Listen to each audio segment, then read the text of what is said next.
I first met in person with Mary E. in the summer of 2007. I had arranged with her husband of 15 years, Terrence, to see her for an interview. Mary had initially agreed since I was not a newsman, but rather an amateur writer gathering information for a few early college assignments and, if all went according to plan, some pieces of fiction. We scheduled the interview for a particular weekend when I was in Chicago on unrelated business, but at the last moment Mary changed her mind and locked herself in the couple's bedroom, refusing to meet with me. For half an hour I sat with Terrence as we camped outside the bedroom door. I listened and took notes as he attempted to fruitlessly calm his wife. The things Mary said made little sense but fit with the pattern I was expecting.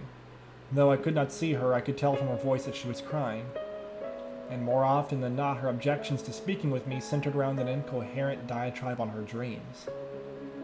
Her nightmares. Terrence apologized profusely when we ceased the exercise, and I did my best to take it in stride.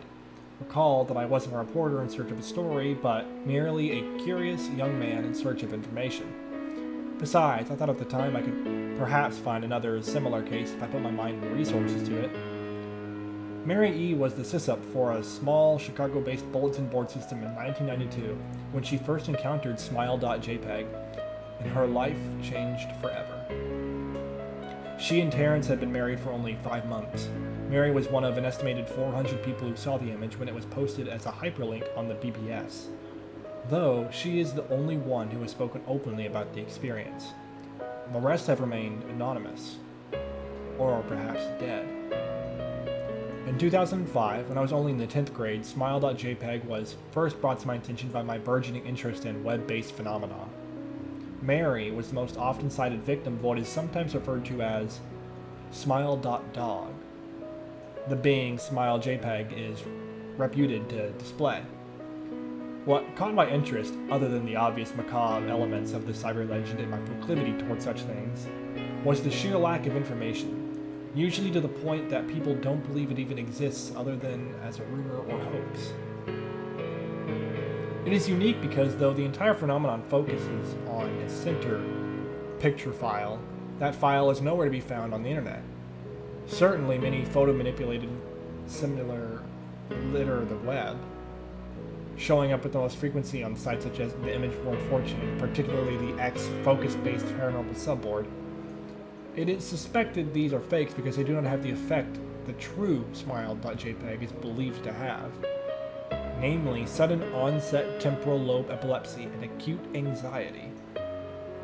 This purported reaction in the viewer is one of the reasons the phantom-like Smile.jpg is regarded with such disdain. Since it is patently absurd, though depending on whom you ask, the reluctance to acknowledge Smile.jpg's existence might just be as much out of fear as it is out of disbelief. Neither Smile.jpg nor Smile.dog is mentioned anywhere on Wikipedia, though the website features articles on such other, perhaps more scandalous shock sites, such as Redacted or Two Girls, One Cup. Any attempt to create a page pertaining to Smile.jpg is summarily deleted by any of the encyclopedia's many admins. Encounters with Smile.jpg are the stuff of internet legend. Mary E.'s story is not unique. There are unverified rumors of Smile.jpg showing up in the early days of Uncinet, and even one persistent tale that in 2002, a hacker flooded the forums of humor and satire website Something Awful with a deluge of Smile.dog pictures, rendering almost half the forum's users at the time epileptic. It is also said that in the mid to late 90s that Smile.jpg circulated on Usenet as an attachment of a chain email with the subject line, "Smile, God loves you." Yet, despite the huge exposure these stunts would generate, there are very few people who would admit to having experienced any of them, and no trace of the file or any links has ever been discovered. Those who have claimed to see Smile.jpg often weakly joke that they were far too busy to save a copy of the picture to their hard drive. However, all alleged victims offer the same description of the photo.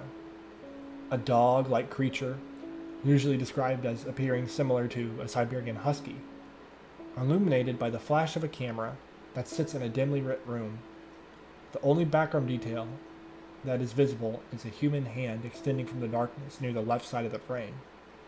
The hand is empty, but is usually described as a beckoning. Of course, most attention is given to the dog, or dog creature, as some victims are more certain than others about what they claim to have seen. The muzzle of the beast is reputedly split in a wide grin, revealing 2 rows of very white, very sharp, very straight, human-looking teeth. This is, of course, not a description given immediately after reviewing the picture, but rather a recollection of the victims who claim to have seen the picture endlessly repeated in their mind's eye during the time they are, in reality, having epileptic fits. These fits are reported to continue indeterminately, often while the victims sleep, resulting in very vivid and disturbing nightmares. These may be treated with medication, though in some senses it is more effective than others. Mary E., I assumed, was not on effective medication. That was why after my visit to her apartment in 2007, I sent out feelers to several folklore and urban legend-oriented news groups, websites, and mailing lists, hoping to find the name of a supposed victim of Smile.jpg, who felt more interested in talking about his experience. For a time, nothing happened, and at length I forgot completely about my pursuits, since I'd begun my freshman year of college and was quite busy. Mary contacted me via email, however, near the beginning of March 2008. Dear Mr. L., I am incredibly sorry about my behavior last summer when you came to interview me. I hope you understand that it was no fault of yours, but rather my own problems that led me to act out as I did. I realize that I could have handled the situation more decorously. However, I hope you will forgive me. At the time, I was afraid.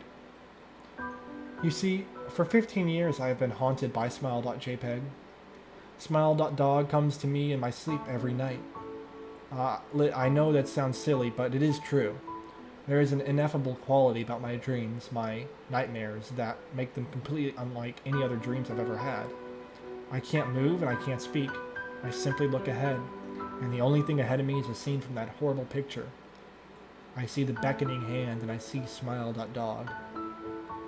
It talks to me. It is not a dog, of course, though I'm not quite sure what it really is. It tells me it will leave me alone if only I do as it asks. All I must do, it says, is spread the word. That is how it phrases its demands, and I know exactly what it means. It wants me to show it to someone else. And I could. The week after my incident, I received an email, a manila envelope with no return address. Inside was only a 3.5-inch floppy disk. Without having to check, I knew precisely what was on it. I thought for a long time about my options. I could show it to a stranger, a coworker. I could even show it to Terrence, as much as the idea disgusted me. And what would happen then? Well, if Smile.dog kept its word, I could sleep. Yet if I lied, what would it do? And who is to say something worse would not come for me if I did as the creature asked? So I did nothing for 15 years. Though I kept the disc hidden amongst my things, every night for 15 years, Smile.dog had come to me in my sleep and demanded that I spread the word. For 15 years I have stood strong. Though there have been hard times, many of my fellow victims on the BBS board when I first encountered Smile.jpg stopped posting. I heard some of them committed suicide. Others remained silent, simply disappearing off the face of the web. They are the ones I worry about the most. I sincerely hope you will forgive me, Mr. L., but last summer when you contacted me and my husband about an interview, I was near the breaking point. I decided I was going to give you the floppy disk. I did not care if Smile.dog was lying or not. I wanted it to end. You were a stranger, someone I had no connection with, and I thought I would not feel sorrow when you took the disk as a part of your research and sealed your fate. Before you arrived, I realized what I was doing. I was plotting to ruin your life. I could not stand the thought, and in fact, I still cannot. I'm ashamed, Mr. L., and I hope that this warning will dissuade you from further investigation of Smile.jpg. You may in time encounter someone who is, if not weaker than I, then wholly more depraved, someone who will not hesitate to follow Smile.dog's orders. Stop while you're still whole. Sincerely, Mary E. Terrence contacted me later that month with the news that his wife had killed herself while cleaning up the various things she'd left behind, closing email accounts and the like. He happened upon the above message. He was a man in shambles. He wept as he told me to listen to his wife's advice. He found the disc, he revealed and burned it until it was nothing but a stinking pile of blackened plastic. The part that most disturbed him, however, was that the disc had hissed as it melted. Like some sort of animal, he said. I will admit that I was a little uncertain about how to respond to this. At first I thought it was perhaps a joke, with the couple belatedly playing with the situation in order to get a rise out of me. A quick check of several Chicago newspapers' online obituaries, however, proved that Mary E. was indeed dead. There was, of course, no mention of the suicide in the article. I decided that for the time at least I would not further pursue the subject of Smile.jpg, especially since I had finals coming up at the end of May. But the world has odd ways of testing this. Almost a full year after I returned from my disastrous interview with Mary E., I received yet another email. Hello. I found your email address through a mailing list. Your profile said you were interested in Smile Dog. I've saw it, and it's not as bad as everyone says. I've sent it to you here. Just spreading the word. The final line chilled me to the bone. According to my email client, there was only one file attached called, naturally, smile.jpg. I considered downloading it for some time. It was mostly like a fake. But I imagined, and if it weren't, I was never wholly conceived of Smile.jpg's peculiar powers anyway. Mary E.'s account has shaken me, yes, but she was probably mentally unbalanced anyway. After all, how could a simple image do what Smile.jpg was said to accomplish? What sort of creature was it that could break one's mind with only the power of the eye? And if such things were patently absurd, then why did the legend exist at all? If I downloaded the image, if I looked at it, and if Mary turned out to be correct, if Smile.dog came to me in my dreams demanding that I spread the word, what would I do? Would I live my life as Mary had, fighting against the urge to give it until I died? Or would I simply spread the word, eager to be put to rest? And if I chose the latter route, how could I do it? Whom would I burden in turn? If I went through with my earlier intention to write a short article about Smile.jpg, I decided I couldn't attach it as an evidence. And anyone who read the article, anyone who took interest, would be affected. And even assuming the Smile.jpg attached to the email is genuine, would I be capricious enough to save myself from that manner? Could I spread the word?